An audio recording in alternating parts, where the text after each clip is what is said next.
خطبات فقیر کې پیر ذوالفقار احمد نقشبندي رحمت الله علیه یو خبره لیکلې ده و یو انسان په سټیشن باندې ولاړ اسې د خولې نه یو جو الله د موږ د تکبر د الفاظو نه اوساتي امین وایي بعد خولې نه انسان داسې تکبرانه غونتې الفاظ وځي بس زه یمنو دا یې زه یم والا لفظ نه دا سړی بربادوي دا زه یم والا لفظ سړی کار کوي الله د موږ ترې اوساتي هغه دا خبره خو ما کړې ده خو بیا هم تاسو ته کوم کېدای شي ډېر ملګري ناشنا یې پکې شیطان یو کس ته نصیحت کو ورته پکې یو نصیحت داسې وکړه یو بزرګ ته ورته وی وایي حضرت نصیحت راته وکړه ځکه تا ډېره زمانه د خدای سره خوا کې تېره کړې ده چې یو انسان د یو عالم په صحبت کې کینی نو د عالم د خبرو نه دته ډېر علم راشي ځکه ډېره حکمتي او علمي خبرې زده کړي په دغه مجلسونو کې ستاسو خیال نو چې یو انسان د پرښتو په مجلس کې او د الله په مجلس کې ناست نو څه زده کړه به نه کوي محترم چې ډایرکټ یې زمونږ خو واسطي زما استاد او د هغه استاد او د هغه استاد او امام الانبیا ته خبره رسېدلې ده خبره داسې ورپسې بر نو چې دا کوم ځای نه د علم دا چیله راکولو شوې ده د الله در یادو چې ډایرکټ هغه خدای هغه استاد سره کیني کوم ځای نه چې علم راغلی دی نو ستاسو څه خیال دی الله وی شیطان عمر علم په کائناتو کې ما چاله نه دی ورکړی ښه شیطان عمر علم هغه یو سوال پیدا کی چې د شیطان علم لوی دی که د امام الانبیا جملې ته توجه شته که چا دنه سوال وکړو چې شیطان سره ډېر علم ځکه خو 80,000 سال خدای سره پاتې شوی دی او تا قیامت به جنګ دی نو علم چې انسان چې دنیا کې چلیږي عقل ته نوې تجربې او نوې خبرې او علم راځي او امام الانبیا خو 1400 صدي مخکې راغی او 63 سال عمر کې وفات شو نو علم د شیطان ډېر دی که د امام الانبیا ډېر دی توجه شته د جملې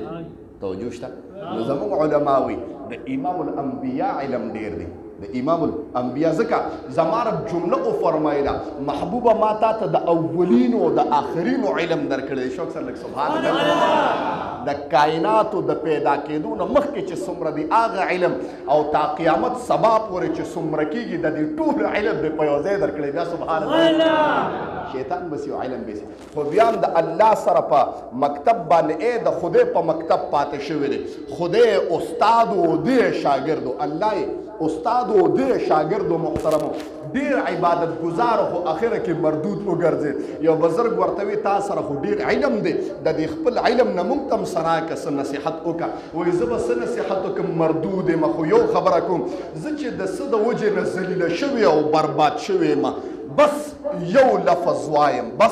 یو لفظ وایم وایي څه لفظ دی ورته متوجه شو وایي زندګۍ کې چېرته داسې ونه وایي چې زه یمه کنې داسې به شي لکه چې زه یمه شوق سره سبحان الله زندګۍ کې داسې ونه وایي چې زه یمه لکه کنې داسې به شي چې زه یمه محترمو نو دا انا والا لفظ نه دی هغه یو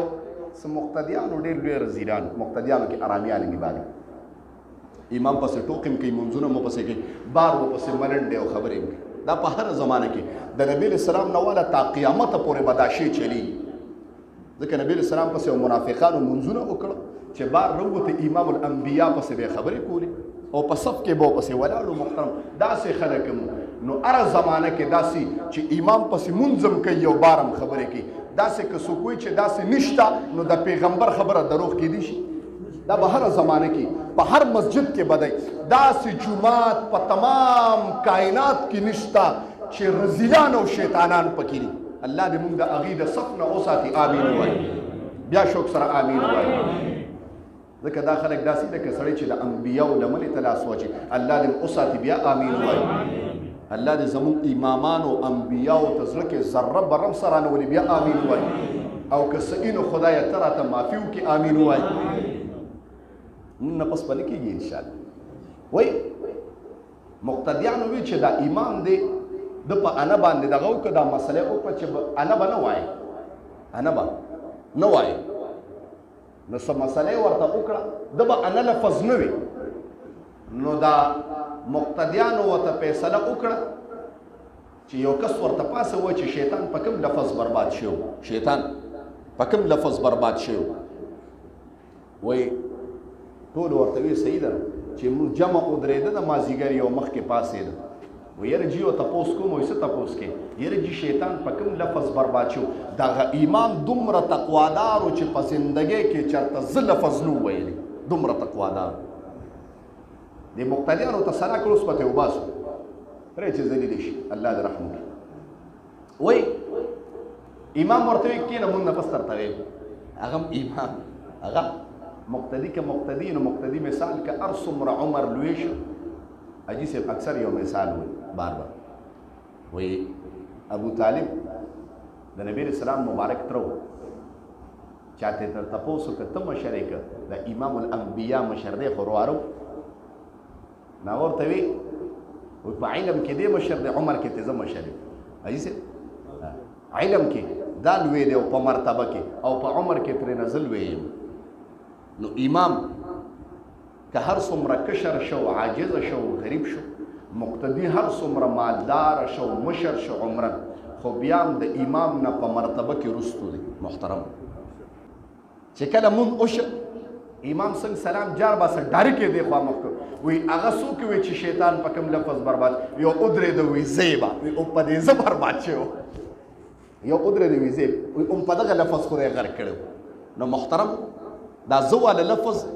چې شیطان د 80,000 سال او د پرختو مجلس نه او د الله د صحبت نه راقطه کړو هغه تکبر او محترم انسان چې بربادیږي او تباه کیږي او ذلیل کیږي او رسوا کیږي دې چې کله د په زړه کې د روی د دانې برابر تکبر راغی الله وی بس دې ما تباه کړ امام الانبیاء وی کوم انسان په زړه کې چې د روی د دانې عمر تکبر راغی قسم دې الله به په د جنت خوشبوئی حرامه کې الله دې ته موږ ساتي امين وای یا رسول سلام علیکا یا حبیب سلام علیکا صلوات